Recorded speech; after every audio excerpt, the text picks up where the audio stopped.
Hello and welcome to Mzansi. We are back again. We are hoping that you had a good day today. I know that we do these things late, but listen, we're never going to give out what is happening, but something is happening. Something is cooking. So listen, today we had another long day of dragging of Mr. Vaseline and his companion. What we can say is that it's dragging. It's just dragging, and we hope that eventually we are going to move faster as we get to people who are interested in this in other ways other than being a persecutor. So listen, this is Mr. Anonymous. For those who do not know me, please subscribe. Please subscribe. I am Mr. Anonymous. Please subscribe. And this is Emil in front of you. And we greet you. We're not going to waste a lot of time because we know that some people are sleeping, some other countries. Yes. Other countries, we are saying good morning. And we don't know where you are. Emily, it's your thing, man. It's you who knows these things. You know how to take us through this whole case and the rest of the things. I must confess, today was a bit tricky, hey? Bezkala. My concentration was tested today.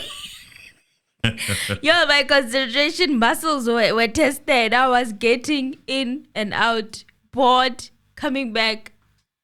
It was a drag. That's all I can say. And Mthokozisi Thwala was back on the witness stand today. It was his second day. I can't believe that the state actually took 2 days to it has to give take his statement. I don't know why, and but we still have more tomorrow before the defense examines him. So we didn't finish even today. No. So Twala picked up from where there was a scuffle in the kitchen. He said Senzo and Tumelo were fighting the guys in the kitchen. Zandi and her mother were using Tumelo's crutches to beat the intruders. And Twala said that the scuffle did not go on for long before a gunshot went off. He said after the shot went off, Christian, Kelly and Jub's son ran into the sitting room. He said that after the shot went off, he was in shock. He says he saw the kitchen door was slightly open and he ran out through it. He says he met Senzo at the door, moving in the opposite direction. He said he was not sure if Senzo was falling. He passed him. He says he ran out toward the main gate. Okay. Twala said after he ran out the door, he may have heard a second gunshot. He says he is not sure if there was a second gunshot or not. Okay. So Twala also said after he ran out, the second intruder, who was taller, ran behind him. So Judge Maumela asked if he was just behind him or if he was chasing him. Twala said he is not sure, but even as he was running to the house next door, the man was behind him. So Twala showed the court direction where he ran. Okay? He says he jumped over a gate. Twala said the first intruder ran past the house next door. He said a man from next door came out and asked him who he was. He says he explained to them. Twala said that he then heard screams. He said they jumped back over the wall, back to Kelly's mother's house with the neighbors. So I think what sort of caught my eyes there was when he was asked about the person who shot. He didn't, in a sense, he answered it, but not fully. He said there's only one person who had a gun, according to his opinion. There was only one person who had a gun. And all those observations, and the very interesting thing, which amazes me, is that this man never contributed in this scuffle. Yeah. He never contributed in this. And mind you, let me remind you, in his first submissions, similar to Melo, he did say that I thought he was joking. And only when I think, in my own opinion, you know the person, you understand the person, you kind of have sat with the person that You're you think familiar. that you're familiar with the person. So where did he say this? Was it a statement? Yeah, he said, but when he was asked, did you see did you see who shot? I would not know, but there is one person who had a gun.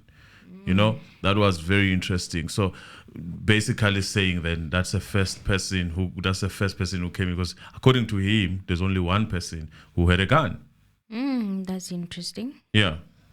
Well, Twala said that when he walked in with the man from next door, he walked to the sitting room where... And Emil, I'm sorry to stab you, because Okay. I'm going to stab you here again. Okay.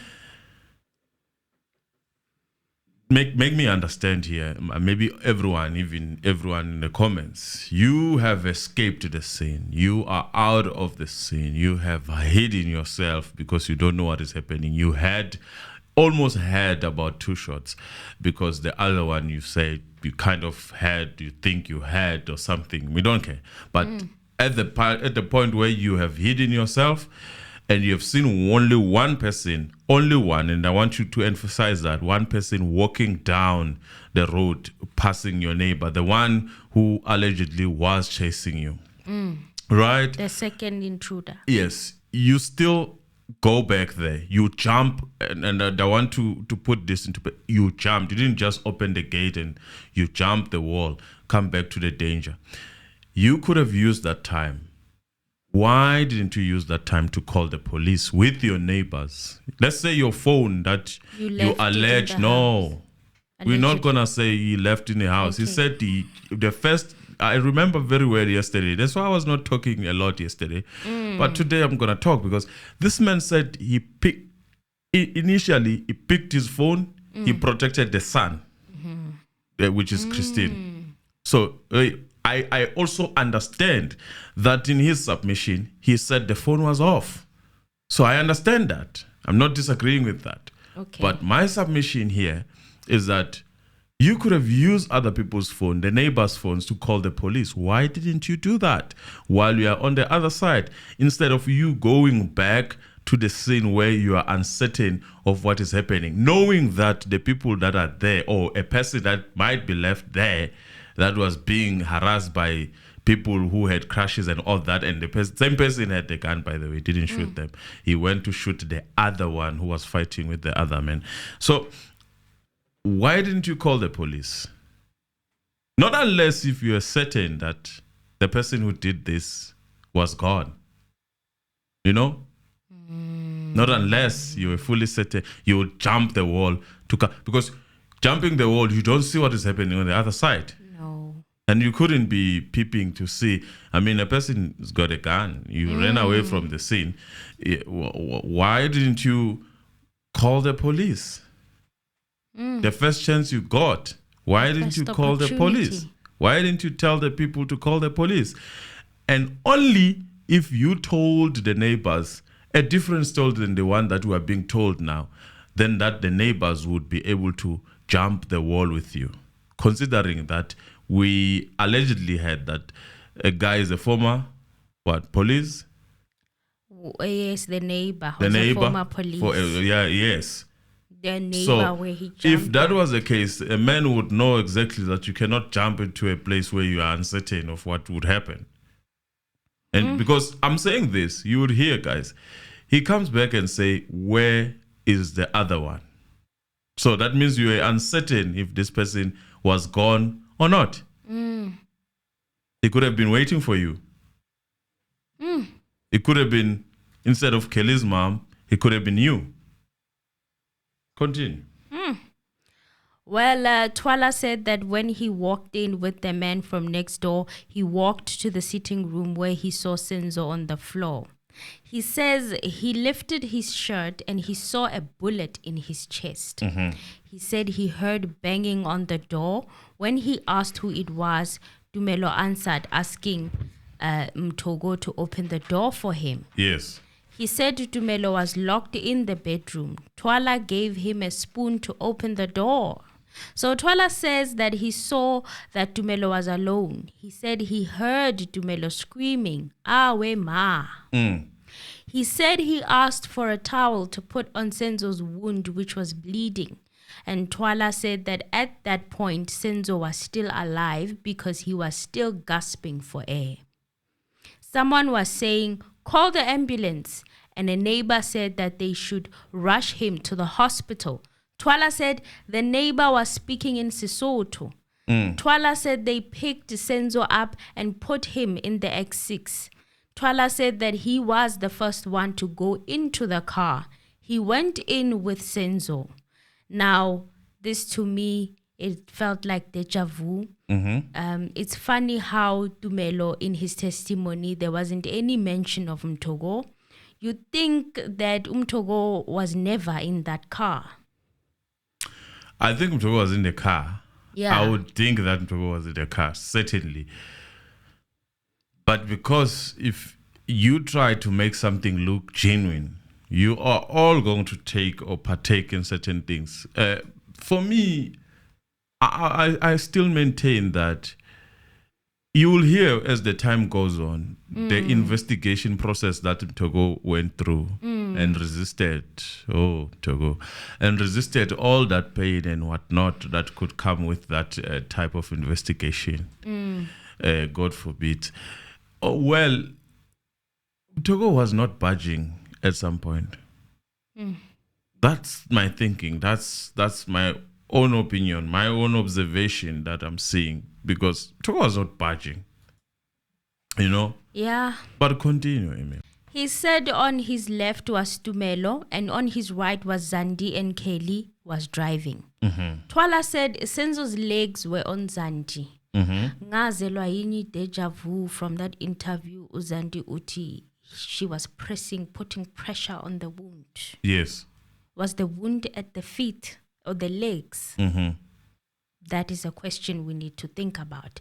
And his body was on Tumelo and his head was on him and Tumelo. Yeah, that would make sense. I even draw it down and it kind of makes sense. So two people were holding the upper part of the body and then one person was holding the leg side, which would make sense. But now, who was putting pressure on the wound? We cannot preempt in this case. And I'll tell you why we cannot dwell on that. As much as it is very interesting to dwell on it, it was said outside the court. So it can still be debunked. Yes. So in this case, right now, I think they have corrected who was putting what where. It's okay. Let us accept that. Let us work with that. But knowing that at some point they did say that.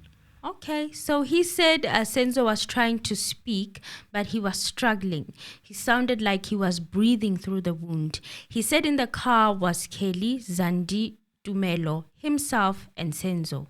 He says Kelly was driving and there was nobody in the front. Yeah. Twala said they drove to Butsilong Hospital. Yeah. He kept telling him, this is Senzo, he kept telling Senzo to keep thinking about his children.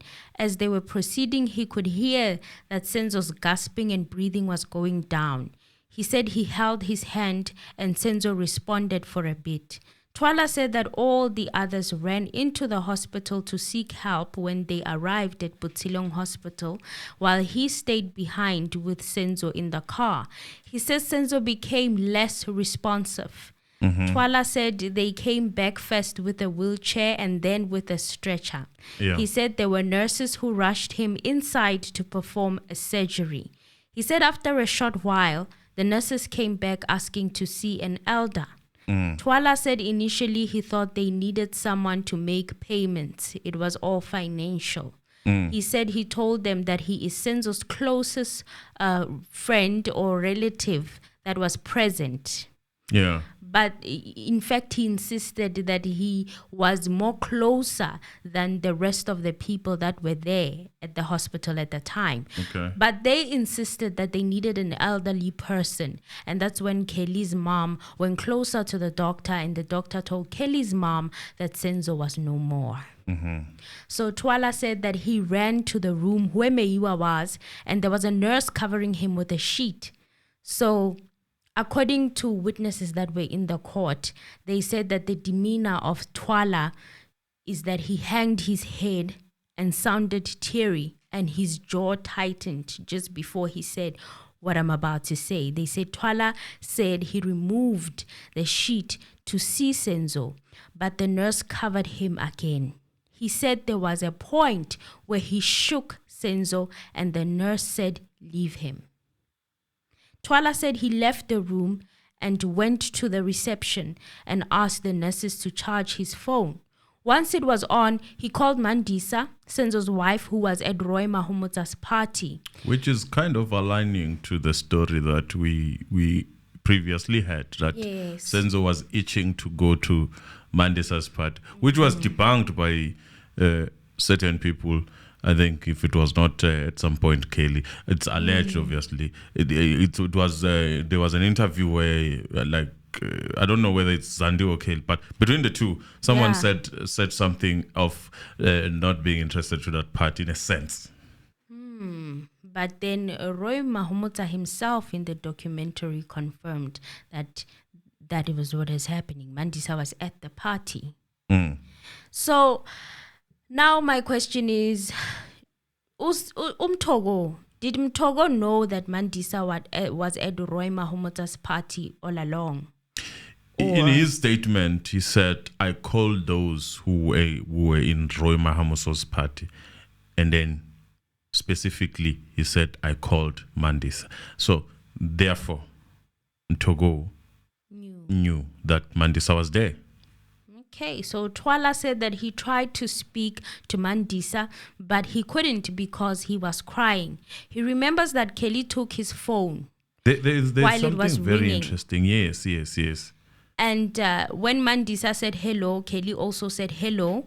He said Mandisa thought that he was talking to him, Mthogo, because he is the one who phoned her. Then Kelly said it was her. They should come to the hospital. Senzo was hurt. Yeah. Now, Twala said that Mandisa told him that Kelly introduced herself and asked her to come to the hospital because Senzo had been injured. Twala said Mandisa responded, but he could not say what he said. It's just that he can't mention in court what exactly Mandisa said. He says he heard her crying and then she hung up the phone.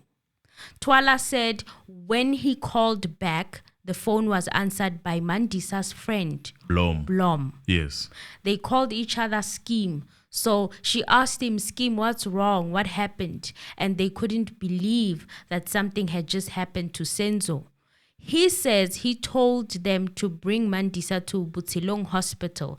As Mandisa told her later on, she told her that she heard him crying and Mthogo could not play with crying. She heard him crying. So he knew that Mthogo was onto something. So Twala said that he went back inside the hospital and it was starting to be packed. He said after 15 minutes, there were members of the media and people from the local Shisanyama. Twala says Mandisa and the others she was with arrived. He says he took her to the room where Senzo was. He says after that, Mandisa asked what happened. She went to Kelly and they hugged each other, seemingly comforting each other. Twala said that after that... Mandisa and Kelly. Yes. They hugged. Wow. They had a brief moment of hugging each other. Oh, wow. Twala said after that, there was a fighting between Kelly and some women he does not know. Which exclude Mandisa because he vividly said Mandisa was not part of that. Was not part of the fight. Okay. So the police ended up barricading the hospital entrance.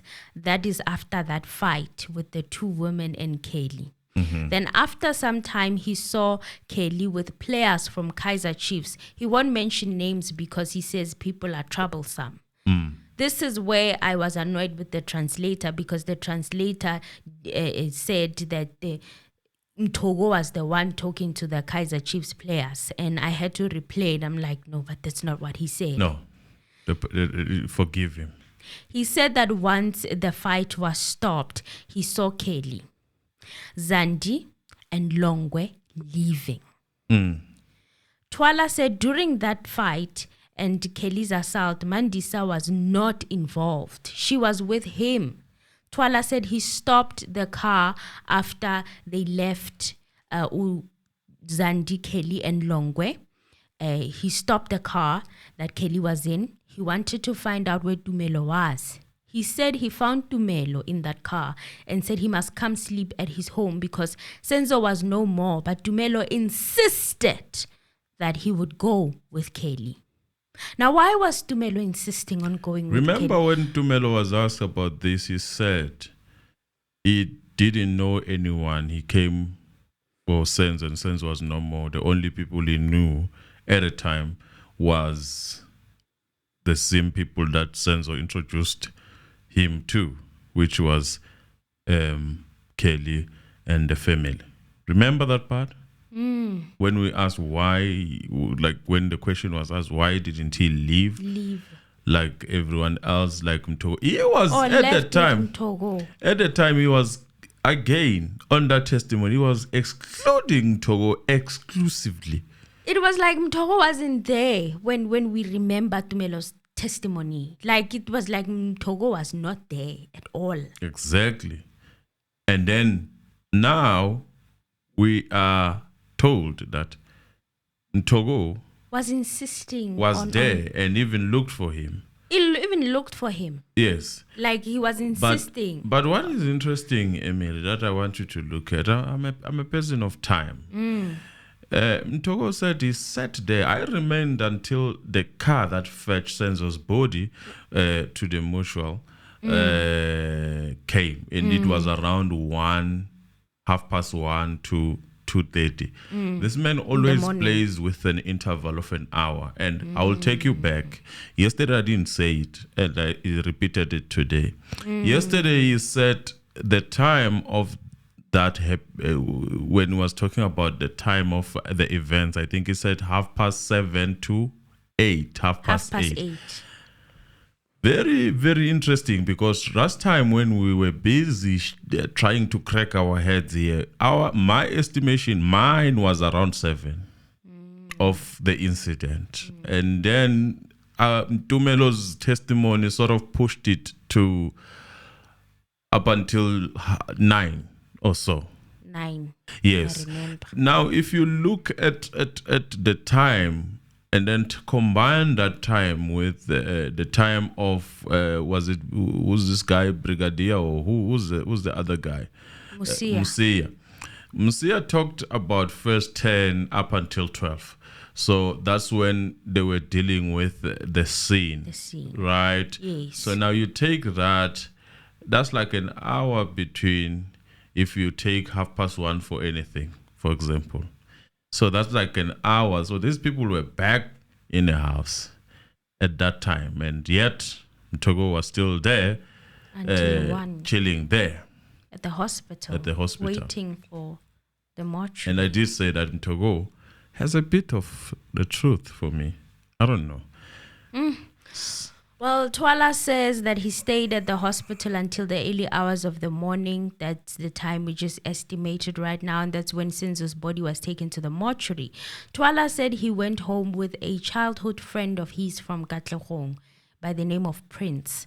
Okay. When he was at home, it was still painful to him because his brother, who was with him at the time and at the hospital, got up to bath to go to work at around 6. And Mthogo says that he was still awake at that time. He tried to sleep for 2 hours, but neighbors came to see him. And the ones who heard that he was there where the incident was taking place, even the players from Baklu who were working and staying with Senzo were also there to check on him. Yeah.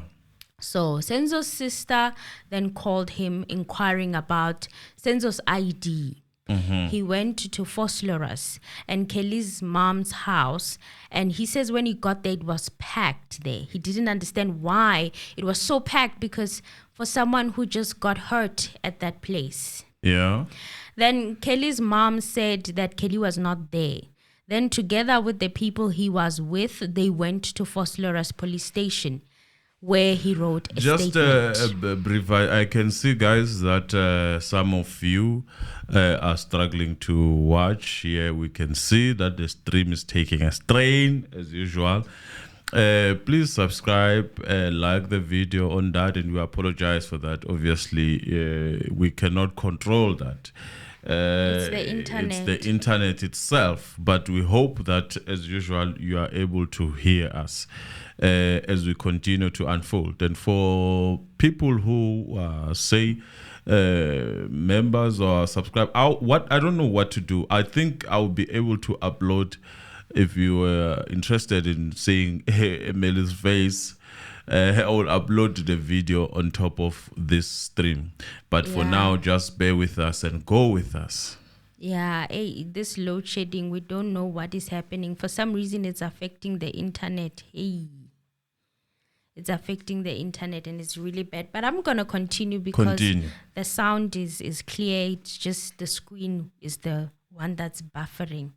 So he says that he arrived during the day at Vosloorus police station. The date was the 27th of October 2014. And after finishing the statement, they went to Malbutton.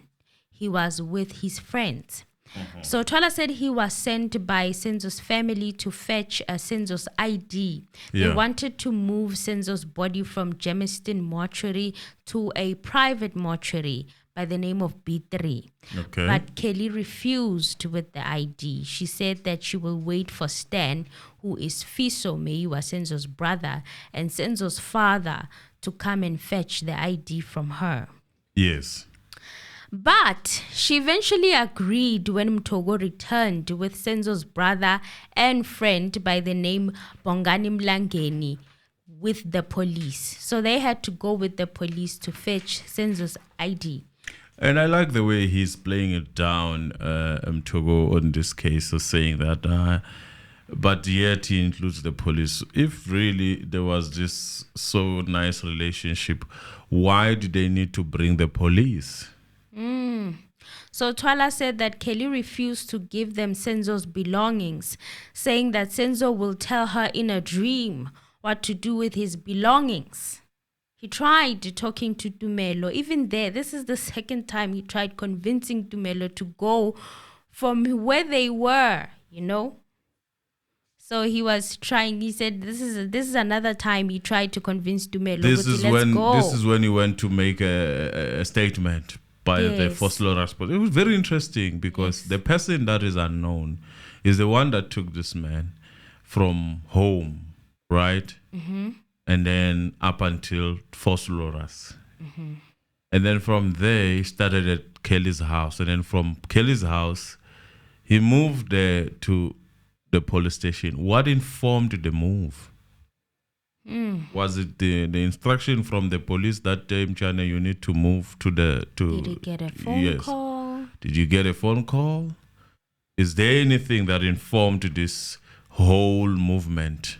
You know, like I'm interested in that because I was asking myself, I thought maybe he was going to explain himself and saying that, okay, this is what informed it, but I'm struggling to get into a point of why did he have to go there? Like, what informed the move? Why did you move? You know, that's my question. But yeah, ask again, Emil. Well, he says from there they went to the Germiston mortuary to identify the body, and it was himself, Sifiso, and Mandisa also arrived. He also identified Senzo's body. So they started with the arrangements of the memorial service. Yes. And this is when Advocate Baloyi was like, what happened on Wednesday? Okay. What happened on Wednesday? So on Wednesday, the 29th of October, Twala said that he was taken to an ID parade at the JP police station. Okay. He said that he can't remember exactly who fetched him, but it was the police, and they went to the police station, and he says that they were there all put in the same room. Okay. By all, he meant Kelly, Zandi, Kelly's mother, Longwe, Twala, Tumelo Madlala, the children, Christian and Tingo. Yeah. And there was another lady by the surname of Ledwaba who was with Kelly. Mthogo said that he knows this lady from the TV. Ledwaba. Okay. Ledwaba. We I'm don't trying know. to think of a celebrity by his name Ledwaba. I don't know. I have to look into that. Well, Is they there were then no one briefed. called Mpumi Ledwaba? Something like that. Nah, she wasn't close to Kelly at the time. She's fairly young and she's a YouTuber. Yeah, it's not her. It Okay. has to be somebody else. Back in the day, 2014. Ledwaba. We'll have to go and research and find out who that is. So he says they were then briefed that there was going to be an ID parade. Okay. And I quote, this is what Twala said. I then went to the identification room and I saw the people there, but I didn't identify anyone. This is where Kelly's mom allegedly pointed at Zamokuhle, the guy who who allegedly washed Senzo's car whenever he was there. Okay. So he didn't point anyone. He didn't identify anyone. So Advocate Baloyi asked if the police made contact with him after. And after that, Senzo was buried. Then Twala said, I did make contact with the police after that. And I am aware I made other statements as well, more than two. They took me as well where I was involved in the identity. I think it was around the end of December, that very same year in 2014.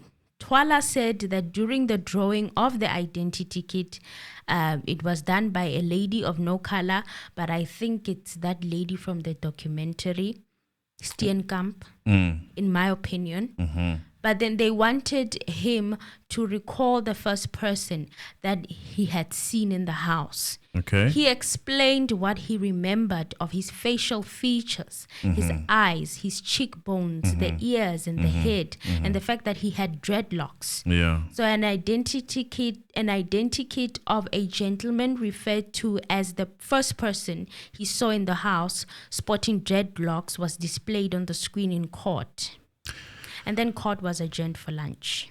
Very, very interesting. And I don't want people to get lost here. This guy, it might sound like he said he pointed at these people. No, I was also very confused. He didn't. So in this case, he said he pointed at the person who looked or who had similarities. No, but that happened at the second identity parade that took place in Maritzburg. It's not that first one that happened in Johannesburg. Okay. Yes, there were two that Mthogo said he attended. All right. This is now after lunch that we get there. So Twala says there was another identity parade that took place in Pietermaritzburg. Even though he can't remember the dates, but he said he thinks it was January 2017. He says he remembers being fetched from work. He's not certain when they arrived at Pietermaritzburg Correctional Facility or Service and then went to his open place that had gates. He said they went into this open place that had gates that looked like a correctional facility. No, Emil, I think you're getting it wrong. So the first pointing that might confuse people is the one that happened on the gate issue is in Pretoria. Okay. Aren't you confusing that with where Joyce is involved? We are not there, Joyce, yet. Okay. All right. Then We're continue far- then. Continue then. From Joyce. Continue then. I'm lost also. Yeah, so he said, I was made to wait there before they took me to where I was supposed to go. After a while, they took him there. I was there to look at these people. I don't know whether to refer to them as prisoners, but I think one was a suspect. I can't remember how many they were. So Twala said they asked him if there was anyone he could identify as one of the person who was in the house. He then said, but I do see someone who has similar features to that person. Yeah. Twala said he was then asked to point out this person with similar features. They Okay. then took pictures. Okay. Then he realized that it was over. Okay. He says, I then stopped the person who was conducting this investigation. Sure. I think his name was Brigadier Gininda. All I right. told him I did not say this was the person because I see how things are done here. Okay. Hold that name. Just hold that name. I'm just saying the name Brigadier just it comes out now. I don't know. Just hold it. Maybe we will see something. So Mthogo was like, no, but this is not It was already too late. He was, yeah, what just happened? And then he said he understood that he only said similar features. Yeah. Okay. Mthogo continues and says, I then told him again, I didn't say this was the person. I don't want stories after that. Yes. Then Twala said, I told him even in the car that I didn't understand how things were done in there. He said he understood, but I never heard them talk about that matter again. Okay. Yeah. Continue. So on the 13th of January, something happened which affected him a lot to this day. That is what he's saying. He was saying he was on his way to Moses Mabhida as he was preparing to go to this event with a friend. Yeah. While he was getting dressed at home, he saw the police coming in. Yes. Now he's saying police because one of them saw him through the window before Because he one could of open. the ones that he saw through the window, he had seen the person. He had And seen that the would be police before. that would be Joyce Butelis, right? It Yes. was a female and a male officer. Twala said he knew the female officer from before as Mabutelezi, and the second one he didn't know. Okay. But he later found out that he was Officer Makubo. All right. So Twala says that he knew the female officers from before as Mabutelezi, and the second one he didn't know, but he later found out that it was Officer Makubo. Eh. From 2014 until 13th January 2019, police would call him at least 2 days before, but this time around, they didn't. Yes. So he says he told them that this was the first time that they just arrived without a notice. Yeah. They told him that these people had just been arrested and needed to be identified. Yes. He then thought the parade would be in Pietermaritzburg, only to find that it would be in Joburg. Okay.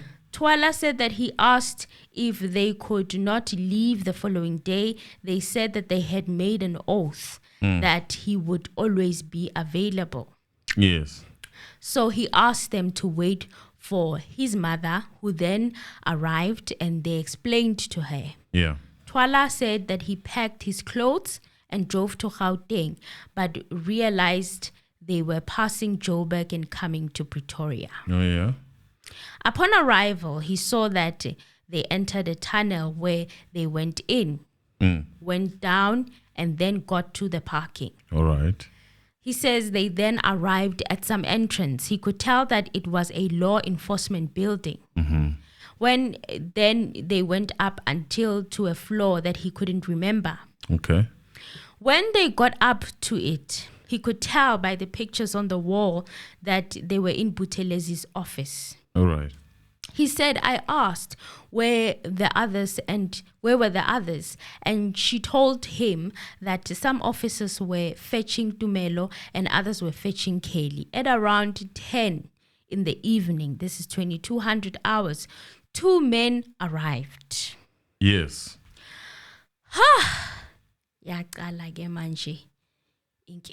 From there, he was busy on the phone, and one took the phone and asked who he was talking to on the phone. Baloy asked if he could recognize the men. Twala said that he was seeing them for the first time. So Twala then said, they asked me, why did you kill Senzo? While he was still confused, he just started getting beatings. For a good hour, he said. Then a judge asked, did both assault you or one? Twala said both of them assaulted him. Baloy then asked, do you know why they were assaulting you? Twala answered, I also wish I knew. They just kept assaulting me and they told me I would eventually concede to what they were accusing me of. Yes. He said I was screaming as they were assaulting me. Later on, one of them came into the room with a bag. They opened the bag and they took out a rope. Those big ropes that you use when you are slaughtering a cow. He also took out a mat. They tied both his hands behind his back and tied his feet. They then tied his hands and feet together. His private parts was exposed on the mat. Twala became emotional and the court adjourned for a short comfort break that Advocate Baloyi asked for. They then, after adjournment, Twala continued and he said that they then put a mat under his private part, and while they held him down, they took this thing that looked like a tube and they would suffocate him with it. He thought he was going to die. Twala then continued and said that continued for about 2 to 3 hours, 3 to 4 hours. Yes. 3 to 4 hours. 4 to 4, yeah. During that time, one would sleep while one was torturing him. They would call each other Morena. One would say, let's leave. And Twala said he doesn't know that what they had planned, but he could see one was tired of this while the other one was willing to continue to carry on. All this while he was screaming and apologizing and so on. Twala said they kept taking turns and the other would sleep while another would tube him. He said they called each other Morena. Twala says they spoke in Sesotho. They thought he did not understand the language.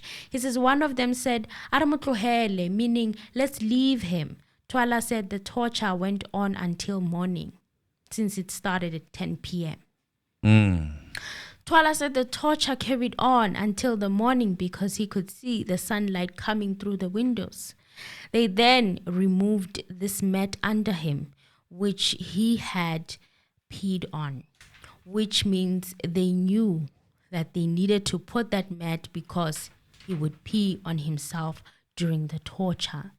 Twala said that he urinated on the mat. He said less than 5 minutes after they left and Buthelezi returned to the office. He said she said something like, you don't want to cooperate. Yeah.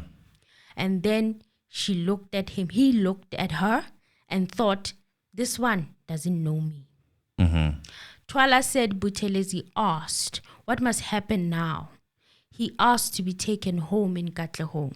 Twala said that they drove towards Kelly's mother's house in Vosloorus, but they ended up at the house next door, where he ran on the day Senzo was shot. He said that he found the father and mother and son from that home. The woman did not recognize him, but the son did.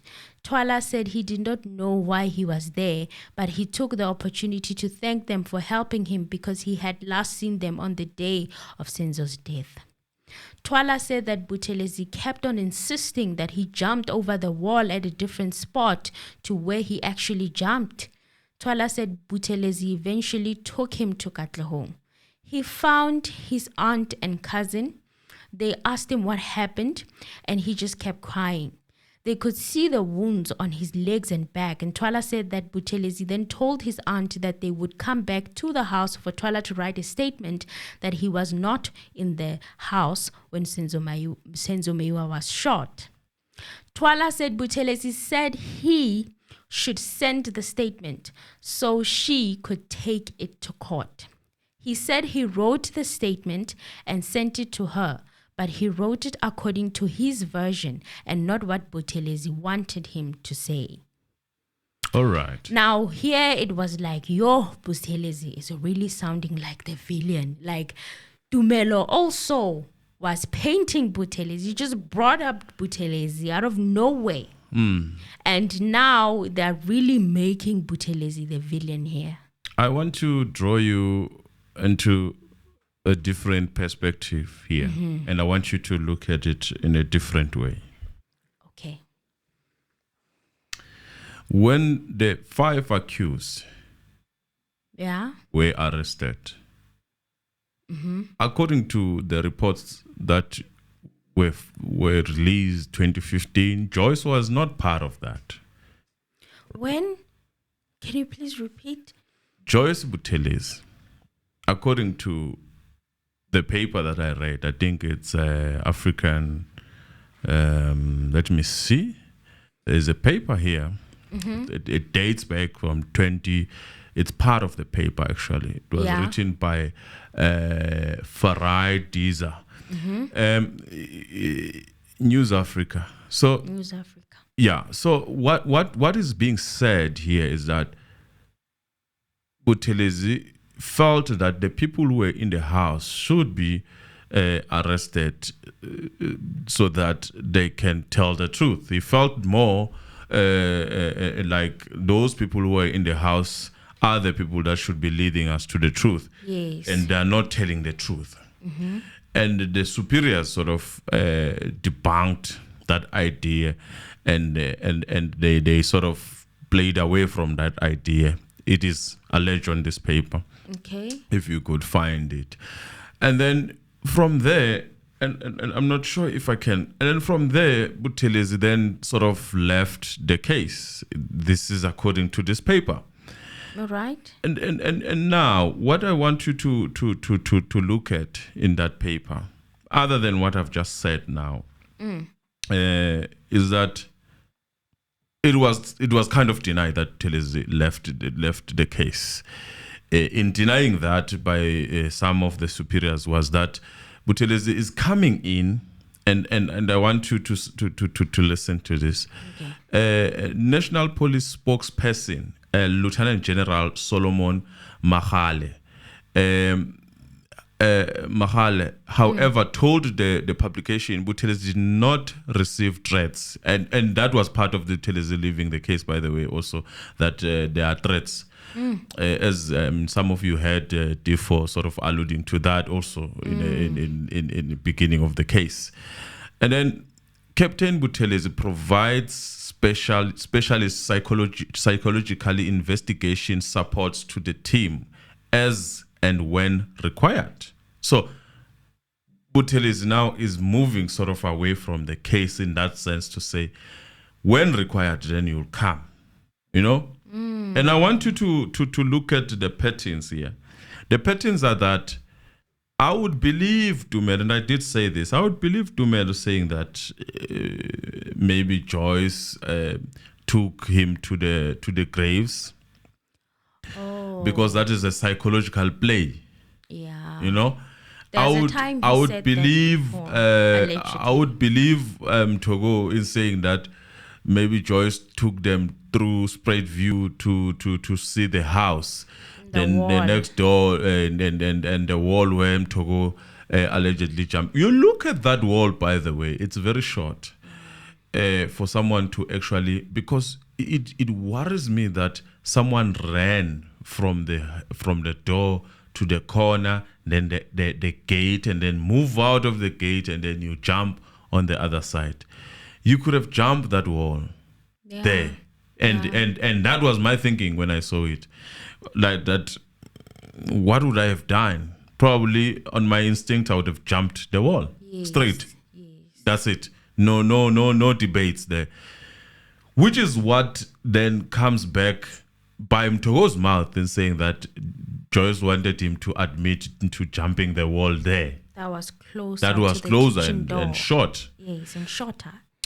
So what I'm trying to draw here, Emil, is that people should understand that two people, according to this case, as we've had before also from the case that Brigadier Ginindi and Joyce Buthelezi were working together at some point, right? Yes.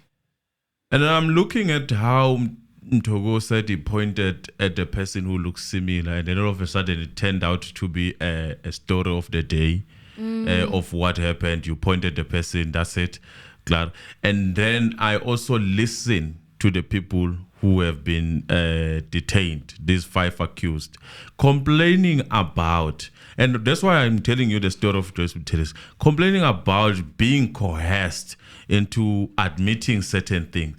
Isn't that ringing bells of what Mthogo is saying. I cannot It's like- debunk that Mthogo went Was, through what he went yes. through. And in my own thinking, I believe him. He did go through that. But I feel like there is a bit of switch there and there of personalities. I don't think Joyce Buthelezi is still part of this case.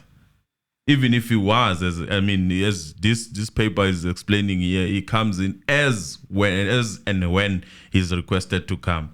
When And she's it's more of a requested. psychological play. What is psychological play?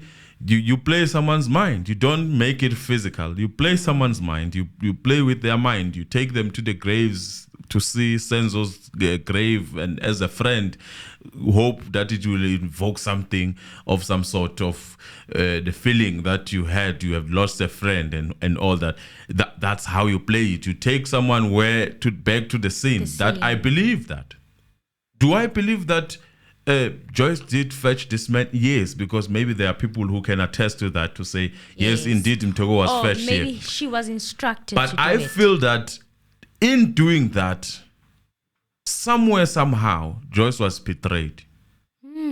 Maybe he left this person to say, okay, in the morning I'll come back, and then we'll have this conversation.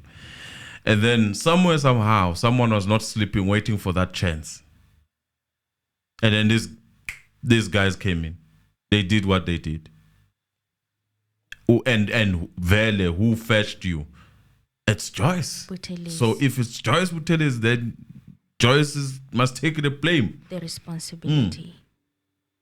At some point, I feel like along the way, the relationship of the people who were dealing with the case sort of break into two camps. As we are, that is not even a secret. We kind of Advocate Difo said it. Senzo Meyiwa said it at some point last year. Yes. But seemingly, that's why we also have, by the way, the other case waiting. The other docket waiting. That is regarded as a junior advice and all. There are many things that have been said about this. This is now, I'm trying to bring you back to the story of how we are here today, because this whole thing now that we are facing, it is a doing of that. If there was no one, as it is alleged that someone stole an important piece, if there was no one who did that, and if someone did indeed do that, steal an important piece, then what can stop that someone from doing what Mthogo said it was done to him under Joyce's name? That I'm just saying. Again, it's speculation, and not just speculating about. I'm just saying. I'm thinking. It's your own opinion. It's my own opinion. This is the and public it's alleged. opinion. It's alleged. In case we didn't put alleged anyway, everything that is said on this channel is alleged. Is alleged. Even our name is alleged. So I want you to look at that, and whereas we have not actually had the chance of listening to these people who are accused, little chance has been given for them to express themselves over what they are going through. Some of them going to wrong jails as they allege at some point that I'm not supposed to be here and whatnot. Those are the things that you need to look at. And where is Joyce at that time? I don't think Joyce is there. I don't think if you ask those people in a manner in which they explain the way of torturing, yes, it sounds similar to what Mthogo went through. It's sounding very similar. It does resembles the similar pattern. And if it's anything to go by, then shouldn't we be looking at that direction to say that what happened initially to this case? Why do we have these two dockets? Who created this division? And why? Why? What is the gain of this division? Because we are in the midst right now through the second case, according to me, obviously. I don't know. Maybe Vaseline will tell you otherwise. But to me, it seems that we are in the midst of a case where it's going to be regarded at some point as no trial. It's going there, Ngambela. with all the resources and time that we have actually wasted. Perhaps the second case, second docket, could have put us closer to the truth. Because when you think about it, the people at the house. When you listen to the statements, now you have two people who were in the house. They are telling you about the statements. Yes. There are a lot of loopholes. Isn't that warranting to say that let us scrap this thing, let us take the second one? Because already these people who were in the house, you will see, they are still going to poke these people's holes. You'll see, two people in the house, they are found wandering, they are found wanting, they are found in different arrays. What then do you do? Isn't it proving that, as it is said in this paper, that Joyce believed that the first thing to do was to arrest people who were in the house and get the truth, because she believed that they were kind of allegedly lying. And not telling the it could truth. have yielded something back then because it was still so fresh. Now, after so many years, if it is being alleged that this whole thing has been rehearsed, they would have had a lot of time to put it together. Yes. You know, it's been 8 years. It has. It has been long. So, if it's being alleged that this is sounding like a similar story, then so they had time. That's for me. That's what stems out to say. Perhaps the easiest was the first one. If we started there, then coming back to look for a needle under the water, dirty water, because right now we are at this state of where you listen to someone, you feel that this person sounds so rehearsed, and the talking and especially and the repeating part of the thing of the scuffle, especially that part. It's too perfect. It's sounding too perfect, you know, and that is a problem there. It's like Mthogo and Tumelo had the same vision of what was happening. And ask yourself this question. Tumelo at least tried to fight, right? Yes. Mthogo never fought. No. Mthogo left. And grabbed his phone. Combine that. And if really you thought that people, or in fact not even think, because they said they wanted phones and money. Mm-hmm. If that happened, you wouldn't have grabbed that phone. You'd have ran for your life. Grabbed his phone. But passing against your friend, passing Kelly, Zandi, the mother, in the kitchen, assaulting the first intruder, and then you pass your friend who at the time you didn't know what was happening, you don't assist, and then you are chased by this person and that's it. You are chased by this person. We don't know, for some magic reason, the same person left Tumelo, gave him time to go to the bedroom and hide there for some weird reason. For some weird reason, he was just chasing you, who ran out. He didn't chase Longwe Twala, who ran out first. He chased you, and then, I don't know, man. It doesn't make sense. Because my understanding... It's that glitch is there. The glitch. So my question would be, when was it? Was it when Longwe decided to push this guy and move out, that you move out? Or was it when there was a shooting and then the door was open? Because the shooting and the door opened a bit. It was opened a bit. And then there was shooting and then the door opened. That's when I saw the chance. You didn't see the chance when Longwe was pushing this guy moving out, running. You didn't see that chance of running. You still stayed to tell the story.